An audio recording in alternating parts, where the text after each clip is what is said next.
Olá, a paz do Senhor Jesus Cristo. Estamos aqui mais uma vez em nosso canal Jardim Centenário EBD em Lauro de Freitas.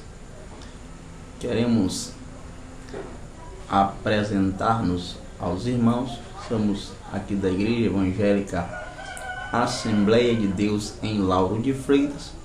Temos como pastor presidente o nosso reverendo pastor Hugo Noival Santana e o vice-presidente o pastor Abimael Mota.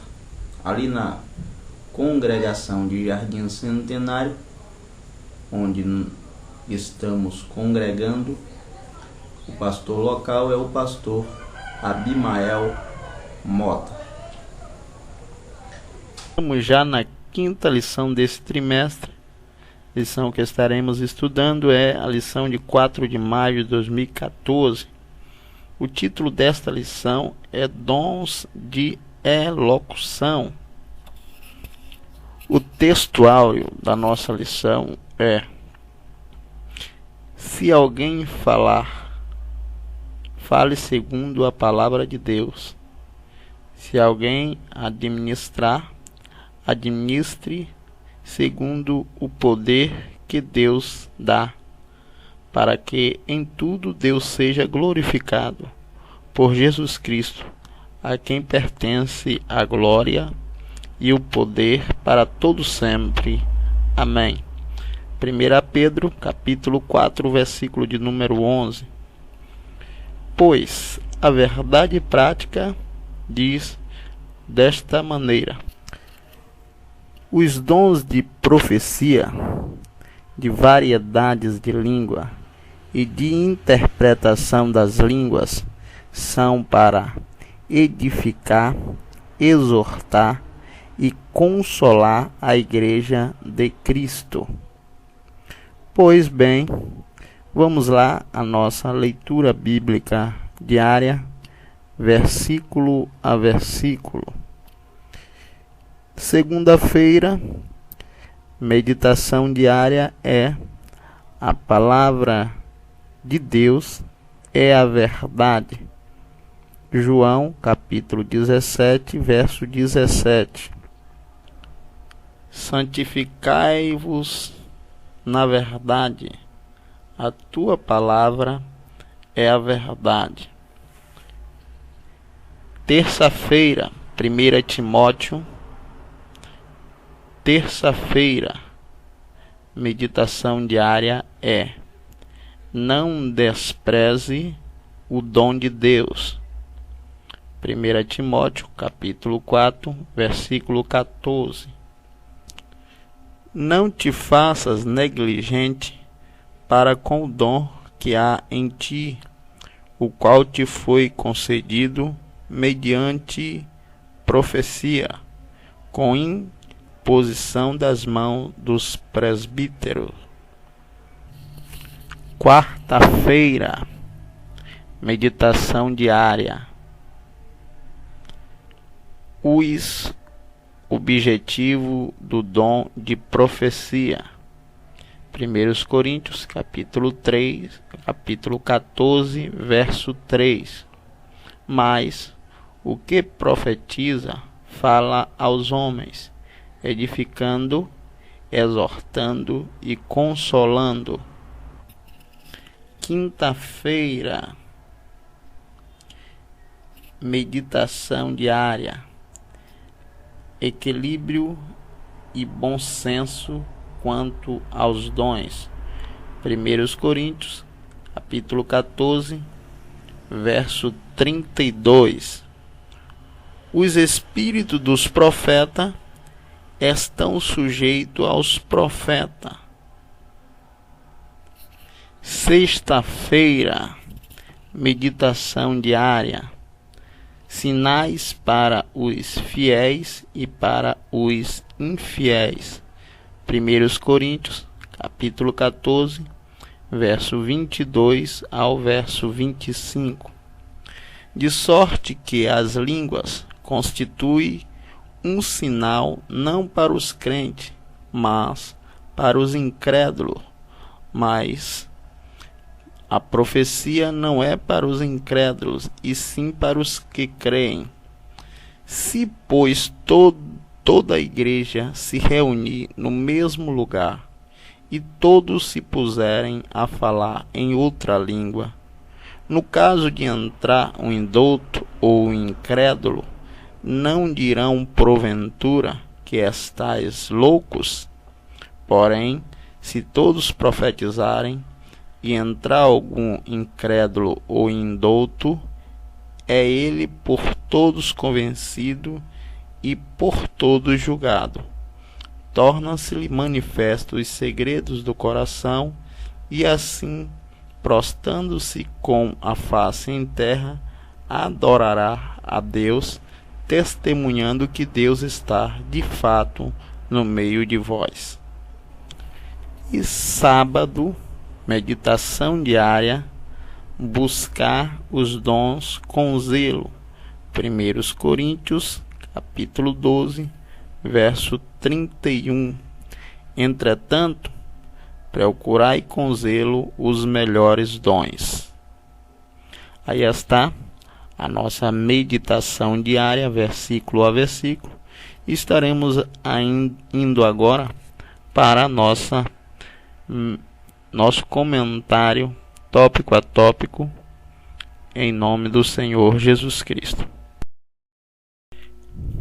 Vamos lá ao nosso comentário.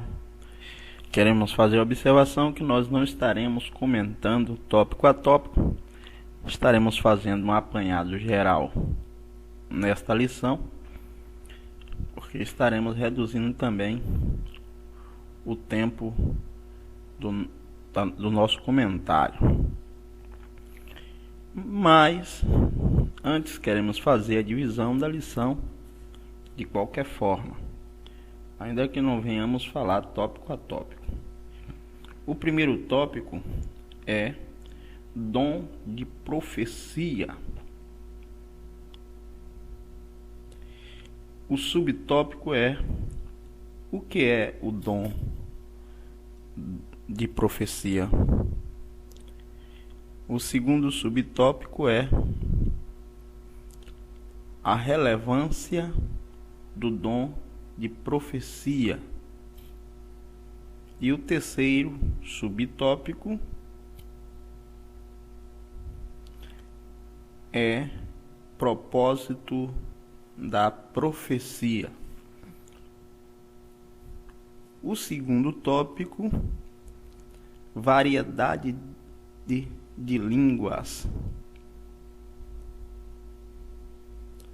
O subtópico primeiro é o que é o dom de variedades de línguas.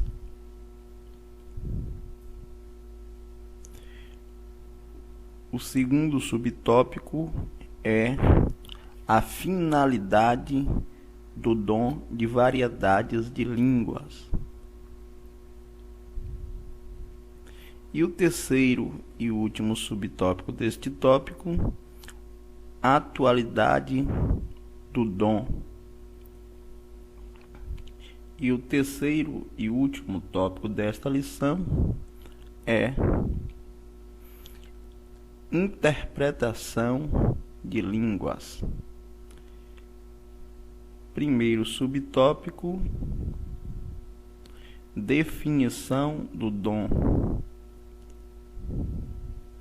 Segundo subtópico, a definição entre dom de interpretação e o dom da profecia. Aí está os tópicos de nossa lição que estaremos estudando neste domingo. O primeiro tópico, o dom de profecia. Podemos observar que o apóstolo Paulo, quando ele estava ensinando a igreja em Corintos a respeito dos dons, ele fez especificamente uma observação acerca do dom de profecia. Ele disse que os irmãos em Coríntios buscassem os dons e principalmente o de profetizar. Mas por que Paulo, ensinando a igreja de Coríntios, ele faz esta observação a respeito dos dons de profecia? Antes de darmos a resposta a respeito desta indagação, queremos situar os queridos e amados ouvintes do nosso blog, que nós estaremos estudando a respeito dos dons de elocução. E os dons de elocução, ele compõe 3 dons. É o dom de profecia, o dom de variedade de línguas e o dom de interpretação das línguas. O propósito destes dons especialmente para edificação, exortação e consolação da igreja. Então, sabendo que os dons de elocução têm esta finalidade, aqueles que têm este dom e têm buscado receber da parte de Deus estes dons, precisa ter consciência de que a finalidade destes dons é com este objetivo de edificar, exortar e consolar a igreja de Cristo. E não podemos utilizar de forma incorreta estes dons na igreja, para que não venha causar confusão e o mau andamento do corpo de Cristo na face da terra. Então, queridos e amados ouvintes e seguidores do nosso blog e assíduos da Escola Bíblica Dominical, o certo é que quem busca os dons busca com a finalidade de edificação do corpo de Cristo. Respondendo à pergunta a qual nós fizemos anteriormente, o dom de profecia, ele tem um objetivo muito particular em relação aos outros, pelo fato de que o dom de profecia é o dom que também instrui a igreja a respeito do ensino, a respeito da doutrina. O dom de profecia tem a objetividade de fazer com que os crentes tenham conhecimento tanto da vontade de Deus como da própria palavra do Senhor.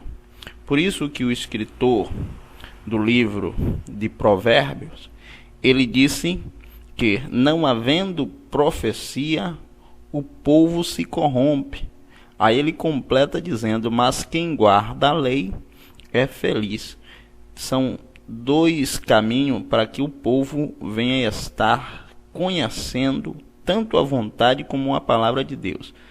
É o guardar a lei e o canal da profecia, que tem como objetivo também instruir a igreja do Senhor. Falando a respeito de profecia, nós precisamos compreender e separar entre profecia bíblica, aquilo que está escrito na palavra de Deus, e a profecia espontânea. Profecia bíblica, todos já sabem que é a Bíblia Sagrada, a nossa regra de fé e prática. A profecia espontânea é aquela que, em meio ao culto ou em outra situação, Deus toma um dos seus vasos e entrega algo tanto a uma pessoa particular como a toda a congregação. Esta profecia espontânea é a que Paulo ele escreve ensinando os irmãos de Corinto, na sua primeira carta, no capítulo de número 14, no versículo de número 29. Ele diz: quando houver profecia, que seja por boca de 2, quando muito 3, e os outros julguem. Julguem o que? A profecia espontânea, a que está sendo entregue. Esta profecia, ela deve ser julgada. A profecia espontânea, ela deve ser julgada. E aí, há duas observações para a profecia espontânea. Nós discernirmos se está vindo de Deus ou da parte do homem ou da parte do maligno. Que tem 3 fontes, como já foram ensinadas. 3 fontes distintas. É Deus, o homem ou o diabo. Quando a profecia vem de Deus e alguém manda que o profeta se cale, ele não se ira, ele não se perturba, ele não se incha, e ele nem briga com quem mandou se calar. Ele, com espírito de mansidão, que o Espírito de Deus é assim, ele então só faz a observação daquele que está lhe mandando calar. Eu me calo, mas você paga o preço diante de Deus. E aí sai e fica em uma boa. Quando é da parte do homem ou do maligno, tal profeta, quando é repreendido, ele faz como um dos profetas que deu uma bofetada no rosto de Micaías, porque fora repreendido. Este não é o profeta que é da parte de Deus.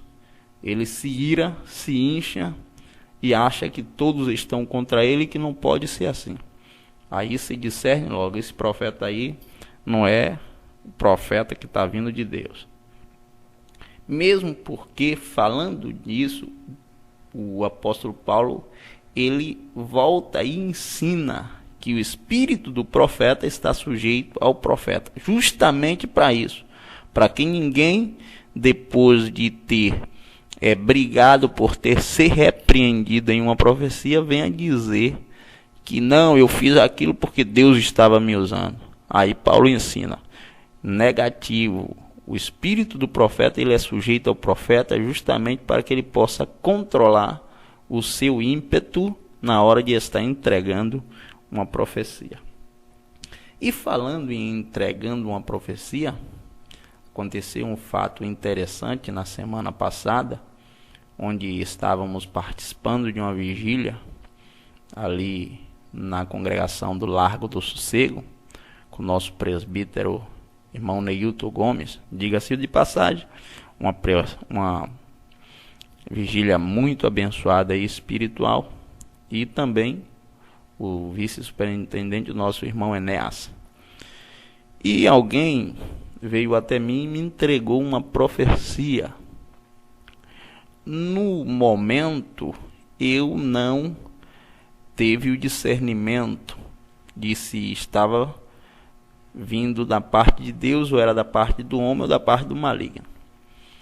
E não vou entrar no mérito se é da parte do maligno, ou da parte do homem, ou da parte do maligno, ou da parte do homem. Da parte de Deus, eu tenho certeza que ela não veio agora. No momento não teve, mas agora, 2 dias depois da vigília, eu analisando o conteúdo da mesma, vim observar que a profecia não estava e não veio de Deus. E a profecia foi a seguinte, para que os irmãos entendam. Este jovem veio até mim e me disse algumas coisas. Dentre as coisas que ele disse: Deus está mudando a sua sorte. Ele mudou o quadro. E em seguida ele me disse: ele está enxugando dos seus olhos todas as lágrimas. Ele mudou o seu cativeiro. Na primeira parte da profecia, eu tinha dito justamente isso ao irmão durante a semana. Irmão, Deus está mudando o quadro, as coisas estão melhorando. Por esse motivo foi que eu não teve o discernimento no momento da entrega da profecia. Mas a segunda parte da profecia, ele me disse: Deus está enxugando dos seus olhos todas as lágrimas e mudando seu cativeiro. Irmãos, se alguém vem até você entregar uma profecia dizendo que Deus está limpando dos seus olhos todas as lágrimas, o profeta tem que ser mais específico. Por quê? Porque enquanto estivermos na terra, nós não teremos os nossos olhos enxutos de todas as lágrimas, de forma nenhuma. Ah, mas está escrito. Ali em Apocalipse está escrito depois da redenção completa e total do corpo do homem. Ele já está transformado, está em uma nova terra, em um novo céu. Não haverá mais choro, não haverá mais doença, não haverá mais nada disso. Então, ali está escrito: e ele enxugará dos nossos olhos todas as lágrimas, só nesse momento. Mas enquanto estivermos aqui na terra, não tem a possibilidade ainda de ele enxugará dos nossos olhos todas as lágrimas. Pois bem, se um profeta vem te entregar, ele está enxugando dos seus olhos as lágrimas, ele tem que ser específico de que situação ele está limpando os olhos, as minhas lágrimas. Em que circunstância? Aí sim, ele pode me dizer que Deus está enxugando dos meus olhos as lágrimas. E, no meu caso, quando ele disse: Deus está enxugando dos seus olhos todas as lágrimas, Deus me fez lembrar: como pode estar enxugando dos seus olhos todas as lágrimas? Se quando você dobra o joelho, você torna a chorar. Por isso é que eu estou fazendo essa observação. É necessário que ele seja específico. Em que situação que Deus está limpando os seus olhos as lágrimas? Aí sim se recebe a profecia neste sentido, que no nosso caso isso não aconteceu. E uma profecia vindo da parte de Deus, ela não tem uma parte verdadeira e outra parte falsa. A profecia vindo da parte de Deus, ela é completamente verdadeira. Amém?